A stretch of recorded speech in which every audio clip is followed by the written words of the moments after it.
दोस्तों, अष्टावक्र गीता से परमात्मा की खोज का ये पार्ट 3 है। अगर आपने पहले के दोनों पार्ट को नहीं देखा है तो उसे भी जरूर देखें। और वीडियो शुरू करने से पहले वीडियो को एक लाइक और बाकी के पार्टों के लिए चैनल को सब्सक्राइब जरूर करें। चलिए वीडियो शुरू करते हैं। अध्याय 11, साक्षी भाव को गहराई देने की 3 दिव्य विधियां। अब तक आपने जाना साक्षी भाव कैसे जागृत होता है।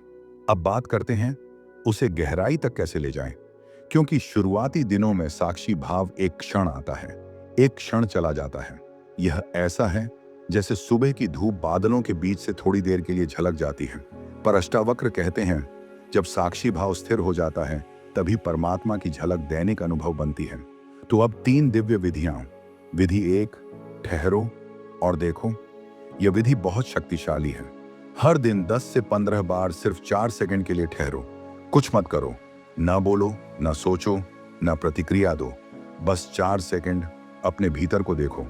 इन 4 सेकंड में आप अपनी पहचान बदल देते हैं। हर बार जैसे जैसे यह 4 सेकंड की खिड़की बढ़ती जाती है, आपके भीतर के पर्दे उठने लगते हैं और एक दिन आप पाएंगे आप बिना प्रयास के साक्षी में टिक रहे हैं। विधि 2, मैं कौन हूं का मौन प्रश्न। यह कोई विचार नहीं है, यह मन के लिए एक ब्रेक है। जब भी विचारों की भीड़ जागे, धीरे से पूछो, मैं कौन हूं। ध्यान रहे, उत्तर मत देना, उत्तर की प्रतीक्षा भी मत करना। सिर्फ प्रश्न को डालना है, जैसे कोई पत्थर झील में गिरा दो। यह प्रश्न अंदर एक मौन पैदा करता है, जहां विचार अपनी ताकत खो देते हैं। यही अष्टावक्र का मार्ग है, सहज, सरल, बिना प्रयास। विधि 3, दृष्टा-दृश्य विभाजन। यह विधि मुक्ति के बहुत निकट ले जाती है। बस एक सरल वाक्य याद रखो, मैं दृष्टा हूं, जो भी हो रहा है वह दृश्य है। गुस्सा उठा, देखो। डर उठा, देखो। शरीर में दर्द, देखो। मन में विचार, देखो। भावनाएं उठे, देखो। ध्वनियां सुनाई दें, देखो। और आप हमेशा दृष्टा बने रहे। ये वाक्य दोहराते रहो, मैं दृश्य नहीं, मैं दृष्टा हूं। कुछ सप्ताह में आपको महसूस होगा कि जीवन बदलने लगा है। सांसारिक परेशानियां उसी तरह आती हैं, पर आप उनसे जुड़ते ही नहीं। यही साक्षी भाव की गहराई है। अध्याय 12, विचारों का विसर्जन कैसे होता है। बहुत से साधकों का प्रश्न होता है, मैंने साक्षी भाव शुरू किया पर विचार अभी भी आते हैं, कब रुकेंगे। अष्टावक्र का उत्तर अद्भुत है। विचारों को रुकने की आवश्यकता नहीं, तुम्हारी पकड़ को रुकने की आवश्यकता है। विचार आते रहेंगे, जहां तक मन है विचार रहेंगे। समस्या विचारों में नहीं है, समस्या पकड़ में है। जब पकड़ ढीली होती है, विचार ऐसे लगते हैं जैसे कोई दूर घाटी में पानी की धारा बह रही हो। वे हैं लेकिन आपको छूते नहीं। अब सुनो, विचारों का विसर्जन 3 चरणों में होता है। 1, विचारों का देखना, विचारों को पकड़ना नहीं, यही साक्षी भाव का मूल है। 2, विचारों का गुजरना, विचार सारे आते जाते रहेंगे लेकिन उनकी गति तेज होगी, जैसे बादल तेज हवा में रुकते ही नहीं।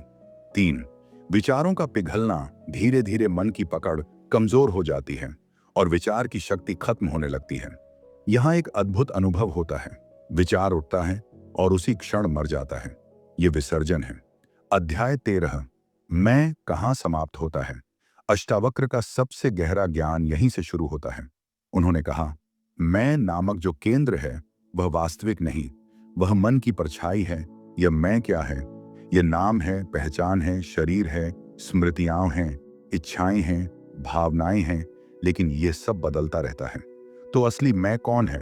अष्टावक्र कहते हैं, जब तुम देखते हो कि यह मैं केवल विचारों का गुच्छा है, उसी क्षण मैं गिर जाता है।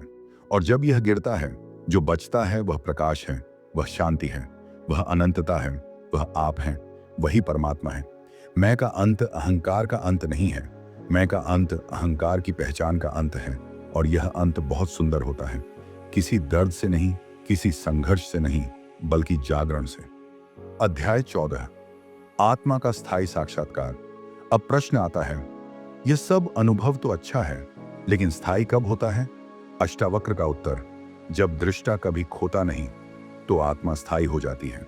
शुरुआत में दृष्टा जगता है और खो जाता है, फिर जगता है और खो जाता है। यह बिल्कुल सामान्य है। धीरे धीरे जागरण लंबा होने लगता है, खोना कम होने लगता है और एक दिन दृष्टा अपनी जगह जमा लेता है। इसे ही स्थायी साक्षात्कार कहते हैं। कैसा लगता है यह? मन शांत, भीतर ठहराव, भावनाएं हल्की, चिंताएं पिघली हुई, एक अंतहीन मौन, एक अनंत शांति और सबसे बड़ा परिवर्तन, आप किसी चीज के लिए दुनिया पर निर्भर नहीं रहते। यह स्वतंत्रता है, यह मुक्ति है। अध्याय 15, अष्टावक्र की अंतिम मुक्ति दीक्षा। यह वह क्षण था जिसने राजा जनक का जीवन बदल दिया। अष्टावक्र ने कहा, हे जनक, तुम जो कुछ भी देख रहे हो सब वस्तुएं हैं और तुम वस्तुओं के देखने वाले हो, दृष्टा वस्तु नहीं हो सकता, इसलिए तुम मुक्त हो। यह वाक्य राजा के हृदय में बिजली की तरह गिरा। यह एक पहचान परिवर्तन था। जनक ने उसी क्षण अपने सच्चे स्वरूप को पहचान लिया और अष्टावक्र ने मुस्कुराते हुए कहा, अब तुम वही हो जिसे तुम खोज रहे थे। दोस्तों, आज की वीडियो यही खत्म होती है। अगले भाग में हम लोग जानेंगे परमात्मा दर्शन की अंतिम सरल विधि क्या है, वह गुप्त सूत्र जो केवल जनक को दिया गया, आपकी आत्मा को तुरंत मौन में ले जाने की प्रक्रिया, संपूर्ण निष्कर्ष, एक दिव्य शक्तिशाली अंतिम अध्याय। और इस वीडियो से आपने क्या सीखा या आपको कौन सी बात अच्छी लगी, हमें कमेंट में जरूर बताएं। धन्यवाद।